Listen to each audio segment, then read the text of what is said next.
साथियों, आज की इंटरनेशनल खबरों में आप सभी का स्वागत है। दोस्तों, कहते हैं कि जब इंसान का वक्त खराब होता है तो उसके साथ सब कुछ बुरा होता जाता है।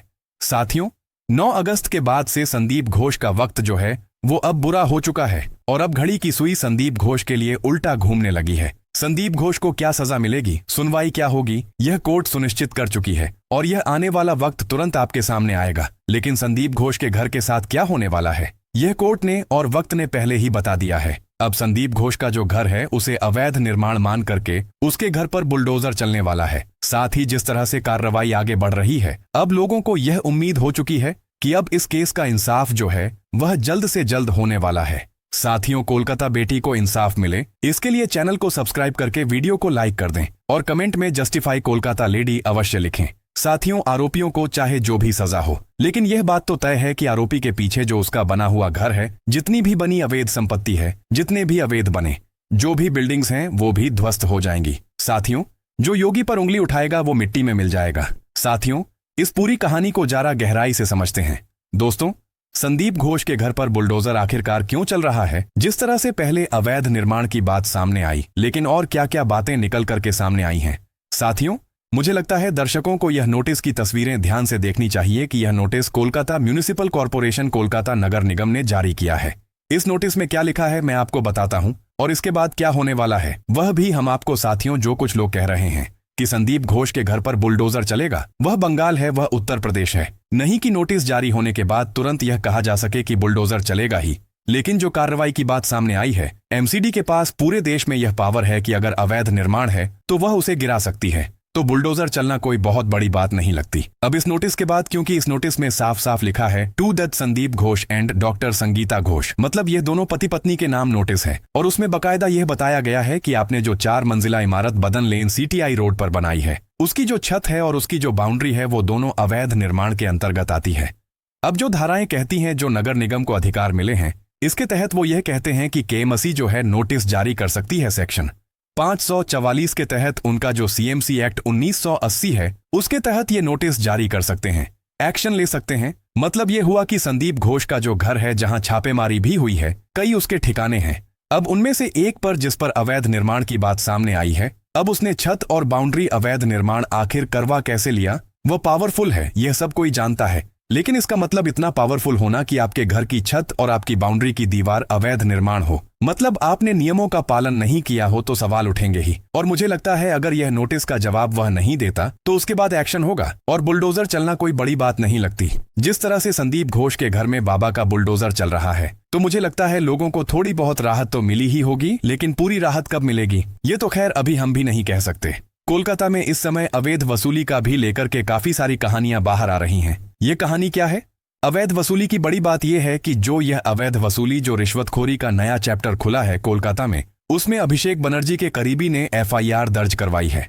आप जरा समझिए इस बात को। जब हम खबर में पढ़ रहे थे तो मुझे खुद यह लगा कि जिस बंगाल से इस पार्थ चटर्जी जैसे नेताओं को, पार्थ चटर्जी जैसे जो नेता मंत्री रहे हैं, उन लोगों को पकड़ने के लिए जांच एजेंसियों को तमाम पापड़ बेलने पड़े, वहां रिश्वतखोरी का एक नया अध्याय शुरू होता है और उसमें अभिषेक बनर्जी के एक करीबी नेता एफआईआर किस पर दर्ज करवाते हैं? कोलकाता मेयर फिराद हकीम के ओएसडी पर। आप सोचिए वो ओएसडी क्या कर रहे थे? कालीचरण बनर्जी नाम है उनका। वो कर क्या रहे थे? वो कर रहे थे अभिषेक बनर्जी के नाम पर अवैध वसूली। अभिषेक बनर्जी का नाम लेकर कहते थे सरकारी योजनाओं का लाभ दिलवा दूंगा, मैं उनका करीबी हूं, और तमाम लोगों से अवैध वसूली कर रहे थे। लेकिन जब एफआईआर हुई, जब यह खबर सामने आई, तो शेक्सपियर सारणी जो वहां का थाना है, वहां मुकदमा दर्ज हुआ और उसके बाद इस मुकदमे के बाद लोग यह कहने लगे हैं कि रिश्वतखोरी के जो सिस्टम है, जो सिस्टम वहां जड़े हुए हैं, इसको खोदना होगा तह तक, तभी इसका कोई मतलब होगा। क्योंकि इस तरीके की एफआईआर के बाद कोलकाता के मेयर खुद कहने लगे हैं कि अगर ऐसे कोई आरोप थे, ऐसा कोई मामला था,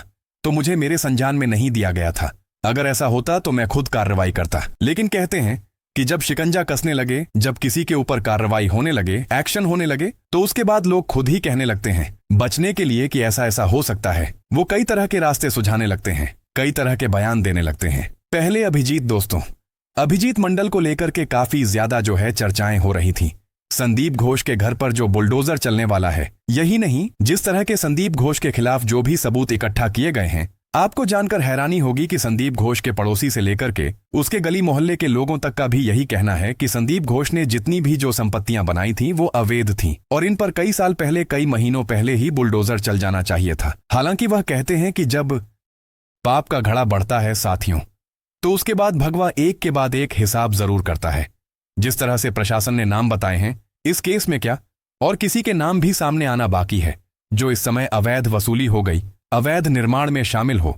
मुझे लगता है जो जांच अभी चल रही है आरजी ककर मेडिकल कॉलेज की, वो जांच तो अलग है।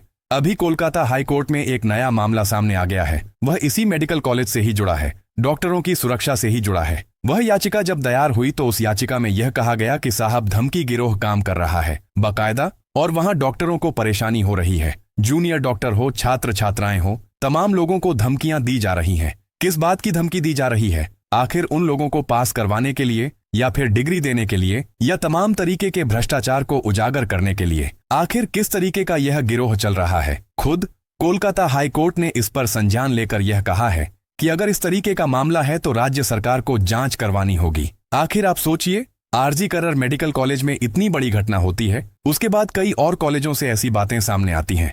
मिदनापुर कॉलेज की एक बात अभी अभी सामने आई थी दर्शकों को। उसके बाद कई ऐसे जहां यह बताया गया कि आरजी ककर मेडिकल कॉलेज के पक्ष में रैली प्रोटेस्ट करने पर वहां के छात्र छात्राओं को धमकाया गया। इस तरीके की मानसिकता कॉलेज में आखिर क्यों, यह बड़ा सवाल है जिस पर ममता बनर्जी सरकार को जरूर सोचना चाहिए। आखिर कोलकाता हाई कोर्ट में जो लोग याचिका दायर करने गए हैं, आप यह देखिए कि पहले संदीप घोष के घर पर बुलडोजर चलने का मामला हम लोग जो बता रहे हैं, आखिर जो ये अवैध निर्माण करवाया उसने कैसे करवाया, किसकी शह पर करवाया, और अगर किसी की शह पर नहीं करवाया उसने तो फिर कहां थे वो इंजीनियर नगर निगम के वो अधिकारी, कहां थे जिनको जांच करनी थी? वो लोग अब नोटिस क्यों दे रहे हैं? यह भी एक बड़ा सवाल है। और अगर धमकी गिरोह की बात चल रही है तो यह पूरे कोलकाता में क्या एक तरीके से मतलब अलग अलग कॉलेजों में चल रहा है, या फिर इसका कोई एक और एक जो नेक्सस इसका है वह इतना बड़ा है जिसका खुलासा होना बेहद जरूरी है। हाई कोर्ट के सामने ये तमाम सवाल हैं जिसका खुलासा होना अभी बाकी है। और मुझे लगता है ये आरजी ककर मेडिकल कॉलेज का केस अलग हुआ है, लेकिन इस केस के बाद कई ऐसे केस और खुलेंगे जिसके बाद लोगों को यह लगेगा कि न्याय की उम्मीद लोगों को होगी, और जो वहां रहने वाले लोग हैं, वहां पढ़ने वाले लोग हैं, उनको यह लगेगा कि अब जो है इंसाफ मिल सकता है। पढ़ने वाले छात्र छात्राओं के साथ दुर्व्यवहार अब नहीं होगा। ये एक केस खुलने के बाद जब एंट्री होती है ऐसे एजेंसियों की, तो तमाम तरह के खुलासे नए नए आते ही हैं। साथियों, आपने देखा होगा हमारे उत्तर प्रदेश में भी अगर गाड़ियां गलत तरीके से जो है सड़कों पर खड़ी हो, या अगर किसी मंदिर की बिल्डिंग हो, या किसी घर का भी कोई एक बालकनी या कोई गेट भी हो, अगर थोड़ा सा बाहर निकल आता है तो उस पर आके पुलिस नोटिस दे जाती है, या उसको तोड़ने का जो है पूरा प्रोसेस चलाया जाता है। संदीप घोष ने जिस तरह से अवैध निर्माण करके अपनी बिल्डिंग बनाई और जिस तरह से वहां की पुलिस काम कर रही थी, तो इस पर एक प्रश्न पुलिस पर भी खड़ा होता है, क्योंकि आखिरकार क्या कोलकाता पुलिस को उस आका का नाम पता है जिस आका के श्रेय में यह पूरा जो एक स्कैंडल है, जो एक कहते हैं कि जिसका जाल है वह पूरे कोलकाता में फैला हुआ है? क्या कोलकाता पुलिस वो नाम जानती है जो वह अभी तक नहीं बता रही है? क्या अब जरूरत जो है कोलकाता पुलिस पर कार्रवाई करने की पड़ सकती है? नहीं, कभी कभी कई मामलों में यह कहते हैं कि पुलिस फोर्स जो है, जैसे कोलकाता पुलिस का जो पूरा सिस्टम है, वह ये कह रहा है कि कोलकाता पुलिस के कुछ लोग मिले हुए हैं। आप ये समझिए, एसएचओ का गिरफ्तार होना, सब इंस्पेक्टर से पूछताछ की बात सामने आना, एक और एसआई का नाम सामने आना, ये बताता है कि जो ताला थाने की जो टीम थी वहां के कुछ लोग, कुछ ऑफिसर्स इसमें इवॉल्व थे। लेकिन इसका मतलब यह नहीं कह सकते आप कि पूरी कोलकाता पुलिस इस तरीके के कामों में संलिप्त थी, क्योंकि किसी भी राज्य में इस तरीके का जब केस होता है तो वो कहते हैं ना कि एक मछली की वजह से पूरा तालाब गंदा हो जाता है। वही वाली बात इस केस में है। कोलकाता पुलिस के वो कौन लोग थे जो संदीप घोष को बचा रहे थे? एक दो नाम तो आए सामने जी, तमाम कार्रवाई की बात सामने हुई, पुलिस कमिश्नर तक को बदलना पड़ा ममता बनर्जी को दबाव में आकर, क्योंकि वह दुर्गा पूजा का हवाला दे रही थी। विनीत गोयल को हटाया गया, उसके बाद नए पुलिस कमिश्नर आए, वो आरजी ककर मेडिकल कॉलेज का दौरा करके तमाम चीजें देखते हैं। तो इसका मतलब ये हुआ दोस्तों कि जो कोलकाता पुलिस के जो कुछ लोग हैं जो खाकी की वर्दी पहनकर संदीप घोष की एक तरह से गुलामी कर रहे थे, कार्रवाई उन पर होनी चाहिए और उनको यह पता होना चाहिए कि खाकी की वर्दी लोगों की सेवा के लिए मिली है। खाकी की वर्दी किसी की पहरेदारी और किसी की गुलामी और किसी के बताए रास्ते पर रिश्वत खाने के लिए नहीं मिलती। यह बात उन तमाम पुलिस वालों को पता होती है जो पुलिस की वर्दी पहनते हैं, जो शपथ लेते हैं, लेकिन कहते हैं शपथ तो हमारे देश में नेता भी लेते हैं, और वो नेता शपथ यह लेते हैं कि हम देश की एकता अखंडता को बनाए रखेंगे, हम तमाम चीजों को गोपनीय रखेंगे, लेकिन जब वक्त पड़ता है तो वही लोग इसके खिलाफ बयानबाजी करने लगते हैं। वो ये शपथ लेते हैं कि ईमानदारी से काम करेंगे, लेकिन उनकी बेईमानी इतनी खुलती है, इतनी फाइलें खुलती हैं कि वो तमाम उम्र जेल में काटते हैं। तो यही वाली बात इधर भी लगती है मुझे कि आरजी कर मेडिकल कॉलेज में जो लोग पकड़े गए हैं, जो अभी पुलिस के एसएचओ हैं और जो तमाम आरोपी हैं, उन लोगों के पकड़े जाने के बाद ये तार जरूर जुड़ रहे हैं पुलिस से। लेकिन इसको ऐसे मतलब समझना चाहिए कि कुछ केस में कुछ लोग एक मछली की वजह से जो तालाब गंदा होने वाली बात है, वो कहानी यहां भी यही समझ आती है बिल्कुल। और जिस तरह से अब कार्रवाई हो रही है, संदीप घोष के घर पर जो है बुलडोजर अब चलेगा और चलना तय है।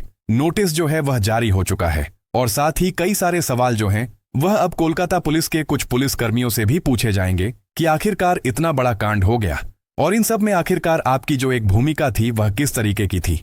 लेकिन सबसे बड़ा सवाल, जैसे कि हर वीडियो में हम पूछते हैं कि आखिरकार वह आका कौन था जिसके हाथ के नीचे दबकर यह सारे लोग एक ऐसे कांड में फंस गए, जिस कांड का जो है हिसाब मुझे लगता है अभी या तो मिलने वाला है या फिर सीबीआई को, और पता नहीं कितनी जांच करनी पड़ेगी। खैर, यह आने वाला वक्त बताएगा आपका। अगर हमसे कोई सवाल है तो वह आप हमें नीचे कमेंट सेक्शन में कमेंट करके बता सकते हैं। साथियों, मिलते हैं नेक्स्ट वीडियो में, तब तक के लिए जय हिंद, जय भारत, वंदे मातरम, धन्यवाद।